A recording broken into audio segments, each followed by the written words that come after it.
저는 그때 가지고 있던 돈을 보증금으로 다 넣었었는데 그때 네네. 가지고 있던 돈이 이제 1,787만 원. 1,787만 원을 가지고 이 아파트를 산 거예요? 양도세랑 이제 세금 같은 거 다 제외하면은 정도 예상하고 있어요. 회사 다닐 때는 급여가 원하는 수준에 도달하지 못했고 돈을 더 많이 벌려고 투잡, 쓰리잡 하면서 하루 12시간까지도 일해보고 이런 식으로 계속 돈을 벌었던 것 같아요. 경매 같은 경우는 경매 물건 보는 시간 제가 무조건 으로 잡았었고요. 안녕하세요, 당근자판기입니다. 오늘은 오랜만에 아파트 경매 단타 하셔서 수익을 내신 수강생분이랑 인터뷰를 해보려고 수강생분을 모셨습니다. 저희 수강생분 부자 고영희님을 소개합니다. 네, 간단한 자기소개 부탁드립니다. 네, 안녕하세요. 저는 이제 당근자판기 선생님 수강생인 대구에서 올라온 부자고영이입니다. 요번에 한 2달 만에 바로 수익화가 됐다고 들었어요. 얼마에 낙찰 받으셔서 얼마에 파신 거예요? 저는 1억 3,420에 낙찰받아서 1억 7천원이 됐습니다. 와, 그러면 다 빼고 나면 순수익이 얼마 정도 남았어요? 양도세랑 이제 세금 같은 거 다 제외하면은 850 정도 예상하고 있어요. 와, 그럼 한 몇 달 만에 매도가 완료된 거죠? 인테리어 한 달 정도 했고 한 달 반 보는 기간 해서 2달 반 정도만. 2달 반 만에. 그러면 한 달에 거의 한 400만 원 정도 번 거네요? 네네. 궁금한 게 투자금을 얼마로 이걸 하실 수 있었던 거예요? 저는 그때 가지고 있던 돈을 보증금으로 다 넣었었는데 그때 네네. 가지고 있던 돈이 이제 1,787만 원. 1,787만 원! 보증금보다 살짝 높게 넣어가지고 1,787만 원을 가지고 이 아파트를 산 거예요? 어떻게 그렇게 대출이 많이 나왔죠? 저는 무주택자의 생애 최초 대출이다 보니까 오. 1억 4천까지 나왔더라고요. 잠깐만, 1억 3천에 낙찰 받았는데? 네, 1억 4천까지 나왔는데 부모님이 대출 너무 많이 받으면 안 된다. 네, 그렇게 해가지고 좀 지원 받은 것도 있고 해서 오. 근데 나오는 건 1억 4천 정도 나오더라고요. 대박이네요. 그럼 어쨌든 1,800만 원 정도로 800만 원의 수익을 만들었으니까 수익률만 보면은 50% 수익률이네요. 근데 이 영상 보시는 분들 중에서는 세계 최초를 그렇게 경매로 날려먹냐 하시는 분들 있을 텐데 경매 투자하실 때 사용하시려고 생각하신 거예요? 저는 이제 경매를 전업으로도 생각을 하고 있고 선생님 수업을 들으면서 경매에 대한 확신이 생겼기 때문에 제가 자본금이 적지만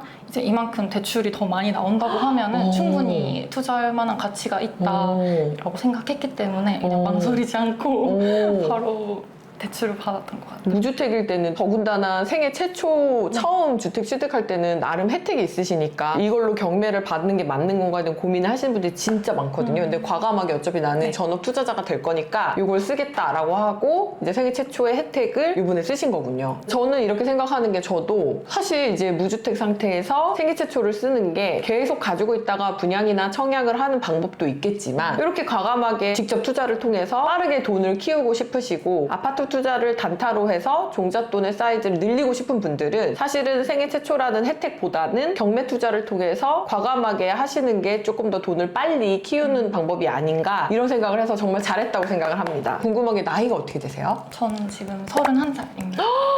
돈 번 거보다 나이가 더 부럽네요. 어떻게 이렇게 어린 나이에 경매 투자를 해야겠다고 생각을 하신 거예요? 제가 원래는 이제 회사 다닐 때는 급여가 원하는 수준에 도달하지 못했고 그러다 보니까 이제 제 육체 노동으로 돈을 더 많이 벌려고 시도를 했던 것 같아요. 투잡, 쓰리잡 하면서 이제 뭐 하루 12시간까지도 일해보고 주 7일 일도 해보고 이런 식으로 계속 돈을 벌었던 것 같아요. 그러다 보니까 이제 체력적으로도 너무 힘들고 이제 돈이 벌리면 보상심리로 자꾸 쓰게 되더라고요. 그죠. 내가 돈을 번다고 해도 모을 수 있는 구조가 아니겠다 싶어서 경매는 회사 다닐 때 경매라는 건 알고 있었어요. 아, 부동산 경매라는 건 알고 있으셨군요. 네, 근데 이제 포털 사이트에 검색해보면 선생님이 말씀해주셨던 것처럼 조폭이 나온다든지 부정적인 얘기들이 네, 많죠. 그런 게 없는데 그런 것처럼 말이 많으니까 진입장벽이 높다라고 생각하고 시도를 안 했었거든요. 아, 그랬구나. 그러다가 이제 선생님 쇼츠 보고 쇼츠 어떤 게 확 땡겼어요? 호텔 공사하는 것 때문에 네네네네. 힘들어 하셨는데 선생님은 뭔가 돈이 많고 부자 같은 그런 이제 멋있는 사람인데도 이런 힘듦을 가지고 있는 사람이고 그다음에 본인이 힘든 거를 다 알려주시잖아요. 그러면 저는 되게 진정성이 느껴졌거든요. 그래서 이런 분이라면 제가 믿고 경매를 해도 되겠다라고 생각했던 것 같아요. 잘 결정하셨네요. 궁금한 게 투잡, 쓰리잡까지 하면서 갈아 넣으면서 하셨다고 했는데 네. 어떤 것까지 해보셨어요? 회사 끝나면은 회식 갑시다 하면 저 안 된다. 저 알바하러 가야지. 그치. 이러면서 회식 갈 시간이 어딨어. 네, 고깃집 가서 막 서빙하고 고기 구워주고 막 청소하고 이런 것도 하고 인포 데스크 알바 같은 거 상담해서 회원 유치하는 그런 것도 해보고 그다음에 뭐 새벽에는 쿠팡 물류 알바도 하고 돈을 벌고 싶다라는 열망이 좀 많았던 것 같아요. 어떤 특별한 이유나 목표가 있어서 이렇게까지 열심히 사신 거예요? 또래 친구들보다 제가 뭐 뛰어난 게 있다라고 생각하지도 않고 뭔가 제가 항상 부족하다고 생각했던 것 같아요. 그래서 이제 뭔가 그거를 채우는 게 약간 좀 물질적인 게 좀 풍요로워야 내 마음의 여유도 있지 않을까 그런 생각을 좀 했던 것 같아요. 그랬구나. 그리고 제가 이제 반려동물 그 고양이 키우고 있는데 제가 그 고양이를 제 자식같이 키우다 보니까 이 친구는 좀 더 좋은 환경에서 키우고 싶어서 자식을 좀 더 좋은 환경에서 키우듯이 나의 반려묘를 더 좋은 거 입히고 먹이고 싶은 욕심에서 돈을 더 벌어야겠다 생각하셨군요. 시간과 에너지를 쓰고 몸을 진짜 갈아 넣으면서 돈을 벌잖아요. 네. 그러다가 이 경매라는 걸 통해서 돈을 벌어보니까 어떠셨어요? 육체 노동으로 돈을 벌 때는 예를 들어 제가 아파서 출근을 못 한다 그러면 그만큼 돈을 못 버는 거고 그죠. 제가 지금 딱 일한 만큼 돈을 벌 수 있는 거라서 되게 한계가 느껴지는데 경매라는 거는 제가 조사를 얼마나 했는지 그다음에 제가 얼만큼 정성을 들여서 했는지에 따라서 처음에 저는 400을 잡고 들어갔는데 이게 2배가 됐거든요.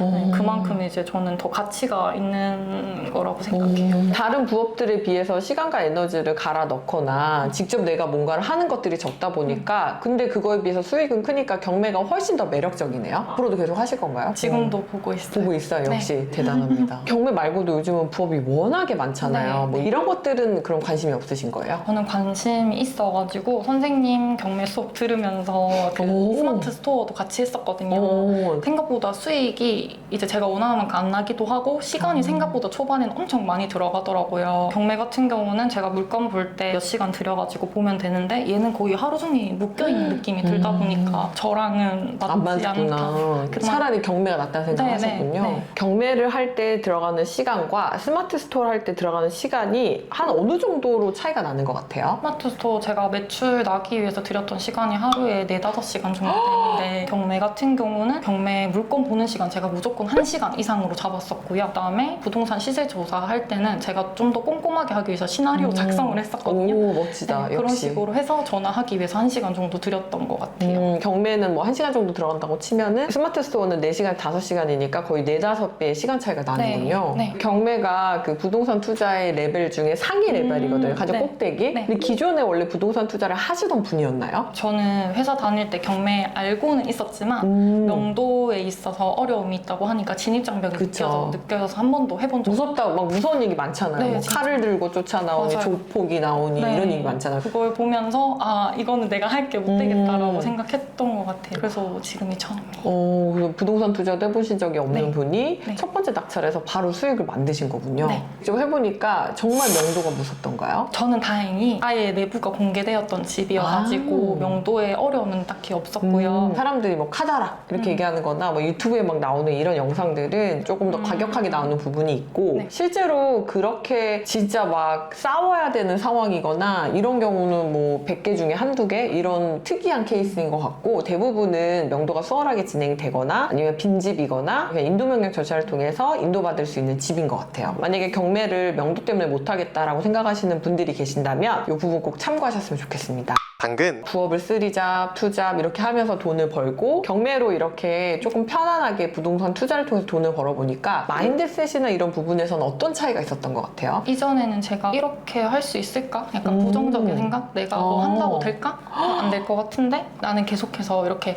투잡, 3잡 하는 삶을 살아야겠다 이렇게 생각을 하다가 선생님 따라서 경매를 해보니까 할 수 있겠다. 내 인생도 달라질 수 있겠다. 네, 약간 네. 그런 거에서 좀 동기부여가 많이 됐던 것 같아요. 다행이네요. 그리고 어떻게 보면 가능성을 보게 된 거죠. 제 스스로의 가능성을 네. 진짜 내가 안 되는 사람인 줄 알았는데 이게 가능성이 있구나, 되는구나 하고 좀 더 자신감이 생긴 것 같아요. 대단하네요. 이 사람의 인생이 바뀌는 게 한순간이에요. 제가 봤을 때에는 어떤 목표와 어떤 방향성을 가지고 따라가느냐의 차이지 이게 되는 사람이 있고 안 되는 사람이 있고 이거는 아닌 것 같아요. 주변에 동료나 아니면 친구들, 가족들은 경매하는 거 알고 있나요? 근데 제가 다 추천하고 다녀요. 근데 안 하죠. 네. 아무도 안 합니다. 처음 시작했을 때 가족이 가족이나 친구분들은 뭐라고 하시던가요? 잘 알아보고 해라. 잘못하면 망한다. 그치. 큰일 난다. 그치. 부정적인 얘기를 하니까 저는 그걸 들으면서 꼭 해야겠다.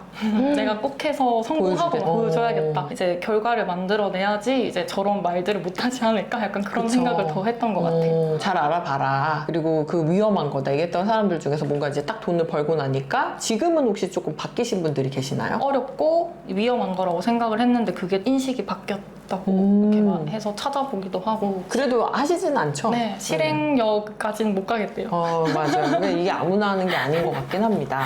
당근 요번에 낙찰받은 물건 진짜 많은 분들이 관심 있었던 물건이잖아요. 네. 몇 명 중에 1등 하신 거죠? 저는 26명 중에 1등 했습니다. 왜 관심이 그렇게 많았고 26명이나 입찰했던 것 같아요? 시세 조사를 하면서 관리 사무실에 전화를 해보니까 이게 아무래도 그 사이트에서 내부가 공개된 물건이다 보니까 명도 저항이나 이런 어려움이 없다라고 생각을 하시고 직접 아파트에 찾아오신 분들도 많으셨다고 하시더라고요. 그래서 제가 전날에도 진짜 많은 분들이 입찰을 하겠다 이렇게 생각을 했던 것 같아요. 경매는 보통 거의 노출이 되지 않은 상태에서 낙찰을 받는데 이번에 낙찰받은 물건 같은 경우는 집행관이 내부를 들어가서 촬영한 사진이 있었어요. 이제 종종 이런 물건들이 있을 수 있는데 그런 물건 중에 하나였고 내부가 나쁘지 않았고 이 정도면 낙찰받아도 무난하겠다라는 판단할 수 있는 사진이라서 제가 봤을 때에는 초보자들이 많이 들어갔을 것 같아요.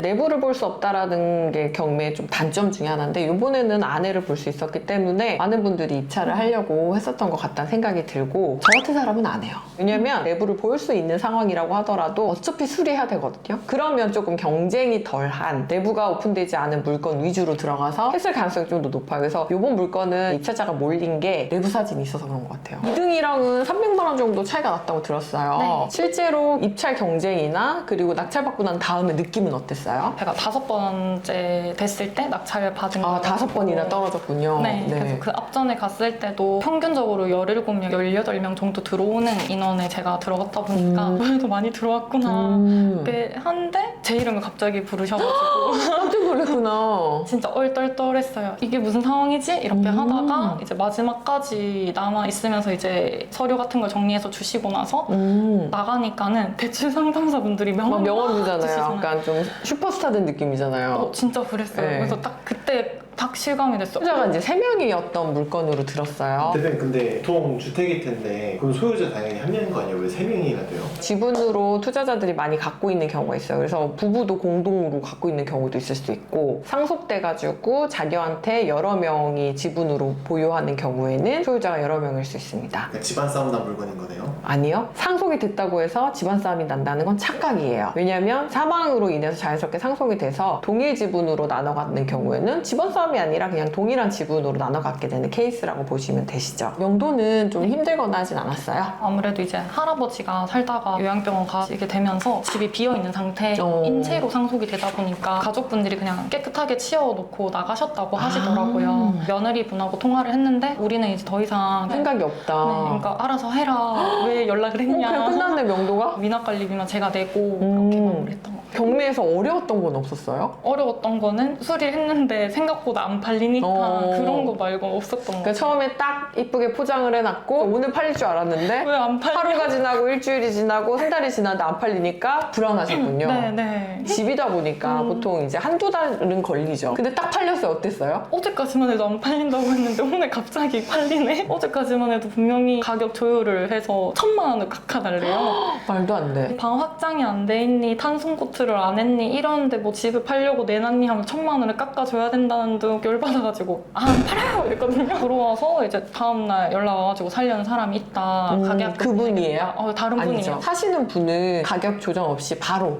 오케이 하고 사신 건가요? 가격은 조금 조정은 해드렸고요. 그래도 이제 제가 수익이 나는 선에서 해드렸고 집이 마음에 든다고 하셔가지고 거래가 잘 원활하게 됐어요. 잘하셨어요. 부동산 중개 소장님들 중에서도 보면 적극적이고 긍정적이시고 된다, 팔린다 이렇게 얘기하시는 분들이 있는가 하면 안 된다라는 얘기만 하는 사람들 진짜 많잖아요. 네네. 근데 이렇게 안 된다라고 하는 사람들은 결국 안 돼요. 그래서 조금 더 긍정적이고 여러분들한테 된다라고 얘기해 주시는 그런 부동산에 내놓으면 실제로 그런 분들이 팔아주시더라고요. 저도 그런 경험을 진짜 많이 했어요. 가격 조정이라는 게 내가 수익을 남길 수 있는 선에서 하시면 되는 거지 실제로 부동산 소장님들이 막 깎으라고 해서 깎을 필요는 없는 거고 수리된 집을 저희 이미 충분히 싸게 내놨는데도 불구하고 더 싸게 팔라고 하는 사람들은 소리를 지르고 하시고 그냥 끊어버리세요. 그래서 사실은 다 응대하시고 말씀하신 것처럼 뭐 탄성 코트가 안 됐다, 뭐가 안 됐다 하면서 깎아달라고 얘기하기 시작하면 멘탈이 붕괴되거든요. 맞아요. 그러면서 아 내가 이제 잘못했나 보다, 이것도 안 되고 저것도 안 돼서 진짜 못 파나 보다 생각을 하시는데 그런 거에 신경 쓰지 마시고 조금 더 기다리시다 보면 주인이 나타나서 판매가 되니까 그런 부정적이고 뭐가 안 됐다라고 계속 얘기하면서 못 팔겠다라고 하는 부동산 소장님 말에 집중을 안 하셔도 됩니다. 그래서 사실 진짜 시세조사가 중요한 거예요. 네. 우리가 시세조사를 잘했다면 그리고 그 플랜대로 진행이 된다면 두려워할 게 없거든요. 근데 본인이 시세조사를 대충 하고 들어갔으면 불안한 거예요. 어쨌든 이 정도 수리를 하면 이 정도에 팔린다라는 결론이 나서 들어간 물건이라면 조금 기다릴 수 있는 여유가 있거든요. 근데 정확한 시세조사를 하지 않고 들어가잖아요. 그러면 계속 거기에 말리는 거예요.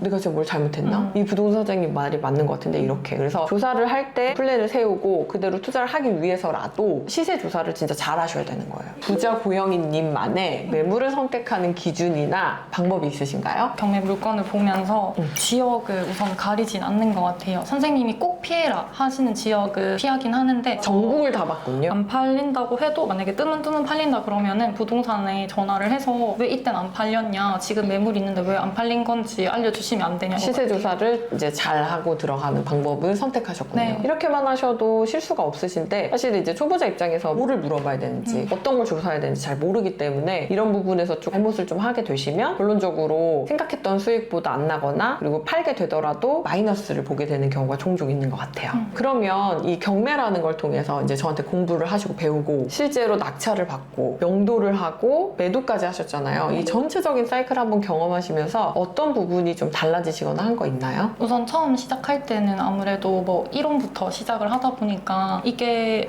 될까라는 생각 저도 하긴 했었거든요. 초반에는. 근데 하다 보니까 부동산에 전화할 때 어떻게 해야 소장님들한테 좀 더 정보를 많이 얻어낼 수 있는지 그런 것도 알게 됐고, 제가 무주택자다 보니까 주택을 어떻게 팔아야 되는지도 몰랐는데 그런 것도 알게 됐고, 부동산 소장님들하고 어떻게 소통을 해야 되는지 또 아파트를 빨리 팔려면 어떤 걸 하면 좋은 정보를 많이 얻었던 것 같아요. 앞으로의 목표나 계획은 있으신가요? 올해 1월에 선생님께서 그냥 과제식으로 과제 올리시면서 버킷리스트 한번 작성해보세요 하셨었거든요. 네네. 근데 이제 이룰 수 있는 목표 말고 내가 이룰 수 없을 수도 있지만 한번 작성해보세요 했는데 그거를 계속해서 이루고 있어요. 저는 앞으로 선생님의 좀 발자취를 따라서 이제 건물 투자로 넘어갈 생각을 하고 있습니다. 당근 여러분들 영상을 보시면서 지금 답답하신 부분들이 있을 것 같아서 제가 책을 만들었습니다. 책을 보시면 지금 저희가 인터뷰한 내용들이 여기에 좀 많이 들어가져 있거든요. 소액경매 아파트 단타가 궁금하신 분들은 책을 통해서 도움 받으실 수 있을 것 같아요. 서점에 가시면 제 책이 있을 거니까 궁금하신 분들은 한번 찾아보시고 한두 장 보신 다음에 괜찮으시면 이런 책도 있구나, 이런 세상도 있구나 하고 알아보셨으면 좋겠습니다.